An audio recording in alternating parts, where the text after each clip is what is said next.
ಇರಾನ್ನ supreme leader ಆಗಿದ್ದಂಥ ಅಯಾತುಲ್ಲಾ Ali ಖಮೇನಿಯ ಹತ್ಯೆಯ ಬಳಿಕ ಯುದ್ಧದ ತೀವ್ರತೆ ಮತ್ತಷ್ಟು ಹೆಚ್ಚಾಗಿದೆ. ಇರಾನ್ ಪ್ರತಿ ದಾಳಿಯನ್ನ ತೀವ್ರಗೊಳಿಸಿದೆ. ಮತ್ತೊಂದು ಕಡೆ ಇಸ್ರೇಲ್ ಹಾಗೆ ಅಮೆರಿಕಾದಿಂದ ಜಂಟಿಯಾಗಿ ಇರಾನ್ನ ಮೇಲೆ ಅಟ್ಯಾಕ್ ಮುಂದುವರೆದಿದೆ. ಇರಾನ್ನ ಮೇಲೆ ಮತ್ತೆ ಇಸ್ರೇಲ್ ಸರಣಿ ದಾಳಿಯನ್ನ ಮಾಡಿದೆ. ಇರಾನ್ನ ಪ್ರಮುಖ ಬೀದಿಗಳಲ್ಲಿ ಭಾರೀ ಸ್ಫೋಟಗಳು ಕಂಡು ಬರ್ತಾ ಇವೆ. ಕುರ್ದಿಸ್ತಾನ್ ಪ್ರಾಂತ್ಯದ ಸನಮ್ಗಜ್ನಲ್ಲಿ ಸ್ಫೋಟ ಸಂಭವಿಸಿದೆ. ಜನ ಭಯಭೀತರಾಗಿ ಓಡಿ ಹೋಗಿದ್ದಾರೆ. ಇರಾನ್ನ ಎಲ್ಲೆಡೆ ಪ್ರಕ್ಷುಬ್ಧ ವಾತಾವರಣ ನಿರ್ಮಾಣವಾಗಿದೆ. ಇರಾನ್ನ ಮಿಲಿಟರಿ ನೆಲೆಗಳನ್ನ ಗುರಿಯಾಗಿಸಿ ಅಟ್ಯಾಕ್ ಅನ್ನ ಮಾಡಲಾಗ್ತಾ ಇದೆ. ಅವರ ರಾಕೆಟ್ ಲಾಂಚರ್ಗಳನ್ನ, ಅವರ ಏರ್ ಡಿಫೆನ್ಸ್ ಸಿಸ್ಟಮ್ನ ಗುರಿಯಾಗಿಸಿ ಇಸ್ರೇಲ್ ಹಾಗೆ ಅಮೆರಿಕ ದಾಳಿಯನ್ನ ಮಾಡ್ತಾ ಇವೆ. ಮಿಸೈಲ್ಗಳ ಮೂಲಕ ಅಟ್ಯಾಕ್ ಮಾಡಲಾಗ್ತಾ ಇದೆ.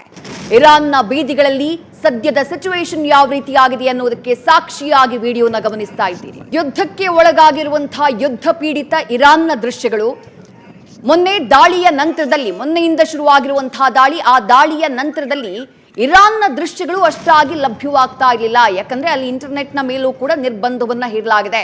ಈಗ ಒಂದಿಷ್ಟು ಪ್ರಮುಖ ದೃಶ್ಯಗಳು ಲಭ್ಯವಾಗ್ತಾ ಇವೆ. ಇಸ್ರೇಲ್ನ ಆರ್ಭಟ ಇರಾನ್ನಲ್ಲಿ ಯಾವ ರೀತಿಯಾಗಿದೆ ಅನ್ನುವುದಕ್ಕೆ ಸಾಕ್ಷಿ ಸಿಗ್ತಾ ಇದೆ.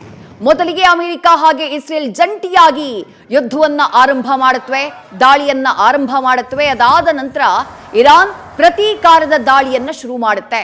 ಇಸ್ರೇಲ್ ಹಾಗೆಯೇ ಈ ಕೊಲ್ಲಿ ರಾಷ್ಟ್ರಗಳಲ್ಲಿ ಇರುವಂತಹ ಅಮೆರಿಕಾದ ಸೇನಾ ನೆಲೆಗಳು ಏನಿದ್ದಾವೆ, ಆ ಸೇನಾ ನೆಲೆಗಳನ್ನ ಗುರಿಯಾಗಿಸಿ ಅಟ್ಯಾಕ್ ಅನ್ನ ಆರಂಭ ಮಾಡುತ್ತೆ. ಈಗ ಅಯಾತುಲ್ಲಾ ಅಲಿ ಖಮೇನಿಯ ಹತ್ಯೆಯ ನಂತರದಲ್ಲಿ ದಾಳಿ ತೀವ್ರ ಸ್ವರೂಪವನ್ನ ಪಡ್ಕೊಂಡಿದೆ.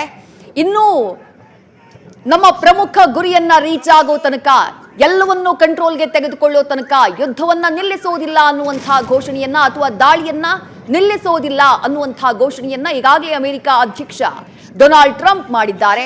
ಅದರ ಪರಿಣಾಮವಾಗಿ ಇರಾನ್ನ ಮೇಲೆ ದಾಳಿ ಮುಂದುವರೆದಿದೆ. ಇರಾನ್ನ ಪ್ರಮುಖ ಬೀದಿಗಳು, ಇರಾನ್ನ ಏರ್ ಡಿಫೆನ್ಸ್ ಸಿಸ್ಟಮ್, ಇರಾನ್ನ ಮಿಲಿಟರಿ ಇನ್ಸ್ಟಾಲೇಷನ್ಸ್, ಇರಾನ್ನ ರಾಕೆಟ್ ಲಾಂಚರ್ಗಳು, ಮಿಸೈಲ್ ಲಾಂಚರ್ಗಳು, ಇವುಗಳನ್ನ ಗುರಿಯಾಗಿಸಿ ದಾಳಿಯನ್ನ ಮಾಡಲಾಗ್ತಾ ಇದೆ. ನ್ಯೂಸ್ ಫಸ್ಟ್ ನಿರ್ಭೀತಿಯಿಂದ ನಿಮ್ಮ ಪರವಾಗಿ.